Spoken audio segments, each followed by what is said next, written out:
కాకినాడ జిల్లా పిఠాపురంలో సంక్రాంతి సంబరాలు అంబరాన్నంటనున్నాయి. నేటి నుంచి 11 వరకు అత్యంత వైభవోపేతంగా సంక్రాంతి సంబరాలు జరిపేందుకు అధికారులు ఏర్పాట్లు చేశారు. ఇక సంక్రాంతి సంబరాలకు ఇవాళ పవన్ పిఠాపురం రానున్నారు. ఉదయం మంగళగిరి నుంచి ప్రత్యేక విమానంలో రాజమండ్రి చేరుకుంటారు. అక్కడ నుంచి హెలికాప్టర్లో పిఠాపురం R&R BHR క్రీడా ప్రాంగణంలో ఉన్న హెలిప్యాడ్ వద్దకు పవన్ చేరుకుంటారు. OBS లో ఏర్పాటు చేసిన సంక్రాంతి సంబరాల్లో పాల్గొంటారు. పలు అభివృద్ధి పనులకు శంకుస్థాపనలు, ప్రారంభోత్సవాలు చేస్తారు. అనంతరం ఆయన కాకినాడ రంగరాయ మెడికల్ కళాశాలలో అభివృద్ధి పనులకు శంకుస్థాపన చేస్తారు.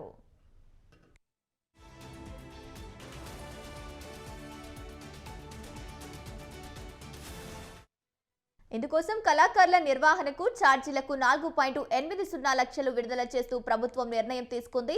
రాష్ట్ర యువజన సర్వీసు క్రీడా శాఖ ఆధ్వర్యంలో ఈ సంక్రాంతి సంబరాలు నిర్వహిస్తున్నారు. ఇప్పటికే ఈ బాధ్యతలను కాకినాడ జిల్లా ఇన్ఛార్జ్ కలెక్టర్ అపూర్వ భరత్ ఆధ్వర్యంలో నిర్వహిస్తున్నారు. పిఠాపురం పాత బస్టాండ్ వద్ద రాజీవ్ గాంధీ మున్సిపల్ హైస్కూల్ ఆవరణలో వేడుకలు జరగనున్నాయి. ఇక 3 రోజుల పాటు ప్రత్యేక దుకాణాల్లో ప్రత్యేక లైటింగ్లు ఏర్పాటు చేయడానికి ఛాంబర్ ఆఫ్ కామర్స్ సంఘం నాయకులు సహకరిస్తున్నట్లు అధికారులు తెలిపారు. పిఠాపురం దూళ్లసంత నుంచి ఉప్పాడ బస్టాండు, పెదగయ్య జంక్షన్ వరకు వెలుగులు విరజల్లనున్నాయి.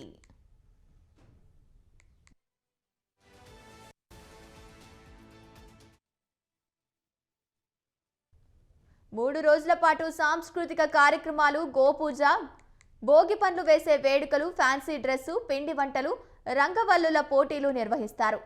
పట్టు, వ్యవసాయ, ఉద్యానవన, మత్స్యశాఖ, పశుసంవర్ధక, ICDS శాఖ కార్యక్రమంలో నిర్వహణలో ప్రధానంగా మొత్తం 27 కళారూపాలు, ఇతర ప్రాంతాల నుంచి 300 మంది కళాకారులు ఈ వేడుకలో పాలుపంచుకోనున్నారు. సంక్రాంతి సంబరాల నిర్వహణకు పోలీసు శాఖ నుంచి 250 మంది బందోబస్తు నిర్వహించనున్నారు. జిల్లా అధికార పర్యవేక్షణలో అన్ని సక్రమంగా జరగాలని, ఫ్లెక్సీలు, ప్రోటోకాల్ వివాదాలు లేకుండా చేయాలని ఇప్పటికే DRO వెంకట్రావు స్పష్టం చేశారు. రైట్, ఇక ఇదే అంశానికి సంబంధించి పూర్తి అప్డేట్స్ మా correspondent Naveen Raj phone in ద్వారా అందిస్తారు. నవీన్ రాజ్, చెప్పండి, కాకినాడలోని పిఠాపురంలో పవన్ పర్యటనకు సంబంధించిన అప్డేట్స్ ఏంటి? Thank you Gangotri. ఏదైతే కాకినాడ జిల్లా పిఠాపురంలో అయితే కనుక ఈ సంక్రాంతి సంబరాలు అంటే పీఠికాపుర సంక్రాంతి మహోత్సవాల పేరుతో అయితే కనుక ఒక 3 రోజుల పాటు ఈ సంక్రాంతి సంబరాలు కూడా చేసేందుకు అన్ని ఏర్పాట్లు అయితే సిద్ధం చేసిన పరిస్థితి ఉంది. ప్రధానంగా చూస్తే కనుక డిప్యూటీ సీఎం పవన్ కళ్యాణ్ ప్రాతినిధ్యం వహిస్తున్న పిఠాపురం నియోజకవర్గంలో తొలిసారి సంక్రాంతి సంబరాలని అధికారికంగా నిర్వహించేందుకు కనుక ఏర్పాట్లు అయితే చేశారు. దీనికి సంబంధించి గవర్నమెంట్ అయితే కొంత నిధులను కూడా కేటాయించిన పరిస్థితి ఉంది. ఈ సంక్రాంతి సంబరాల్లో ముఖ్యంగా అనేక సాంప్రదాయ నృత్యాలని తెలుగు సాహిత్యాన్ని ప్రస్ఫుటం చేసే విధంగా అయితే కనుక ఈ సంబరాలని అంగరంగ వైభవంగా చేసేందుకైతే ఇప్పటికే ఏర్పాట్లు అయితే సిద్ధం చేసిన పరిస్థితి ఉంది. ఇటు అధికారులు, ప్రజాప్రతినిధులు కూడా గత వారం రోజుల నుంచి కూడా ఈ సంక్రాంతి సంబరాలకు సంబంధించి అనేక ఏర్పాట్లు అయితే చేస్తున్నారు. ముఖ్యంగా సంక్రాంతి అంటేనే తెలుగుదనాన్ని ఒట్టుపడే విధంగా అయితే కనుక ఈ సంక్రాంతి సంబరాలని చేస్తుంటారు. దీనిలో భాగంగానే పవన్ కళ్యాణ్, ఉప ముఖ్యమంత్రి పవన్ కళ్యాణ్ కూడా పిఠాపురం నియోజకవర్గంలో ఈ ఏర్పాట్లు చేయండి అని చెప్పేసి ఆయన ఆదేశాలు ఇచ్చారు. ప్రధానంగా చూస్తే కనుక ఇటు జిల్లా ఇన్ఛార్జ్ కలెక్టర్ భరత్ ఆధ్వర్యంలో ఈ కార్యక్రమాలు అయితే అంగరంగ వైభవంగా చేయాలని చెప్పేసి 37 సాంస్కృతిక కళారూపాలను కూడా ఈ సంక్రాంతి సంబరాల్లో అందరికీ కూడా చూపించే విధంగా ఈ ఏర్పాట్లు అయితే చేశారు. ముఖ్యంగా పిఠాపురం R&R BHR కళాశాల క్రీడా మైదానంలో ఈ 3 రోజుల పాటు ఈ సంక్రాంతి సంబరాలు అయితే జరుగుతాయి.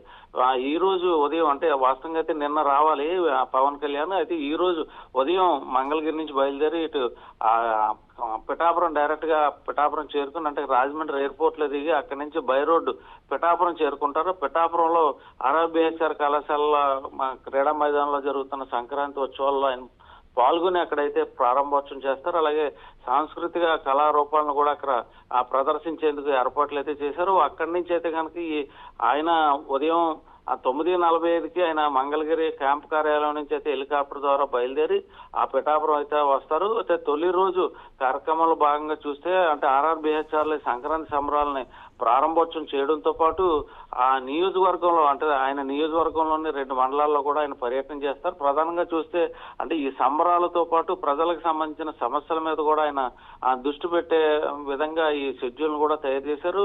అక్కడ అంటే ఇందిరా కాలనీ 2 కాలనీలు అయితే కనుక కనుక అక్కడ ప్రజలు వాటర్తో కనుక అనేక సమస్యలతో సతమతం అవుతున్నారు.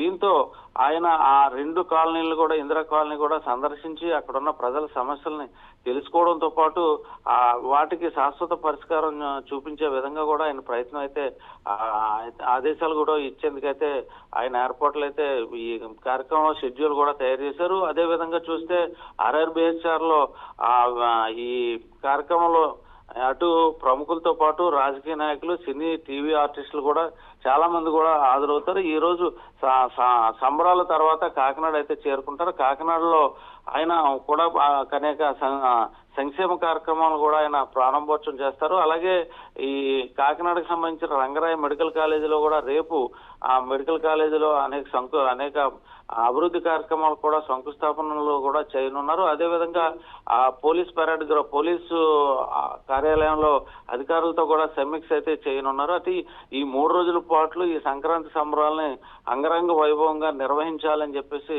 పవన్ కళ్యాణ్ కూడా ఆదేశాలు జారీ చేశారు. మరోవైపు చూస్తే కనుక అంటే పిఠాపురం నియోజకవర్గం చూసేటప్పటికి అక్కడ ఫ్లెక్సీల వివాదం, అటు పార్టీలకు సంబంధించి కూటమి నేతల మధ్య ఉన్న విభేదాలను దృష్టిలో పెట్టుకుని ఫ్లెక్సీల వివాదం కూడా గతంలో కూడా చోటు చేసుకుంది. కాబట్టి ఇలాంటి వివాదాలు కూడా చోటు చేసుకోకుండా అక్కడ ఫ్లెక్సీలను కూడా ఏర్పాటు చేసే విషయంలో కూడా జాగ్రత్తలు తీసుకోవాలని అధికారులు ఇప్పుడే ఆదేశాలు జారీ చేసి ఈ సంక్రాంతి సంబరాలను అంగరంగ వైభవంగా నిర్వహించాలని అనేక ఏర్పాట్లు చేసిన పరిస్థితి ఉంది. గంగోత్రి.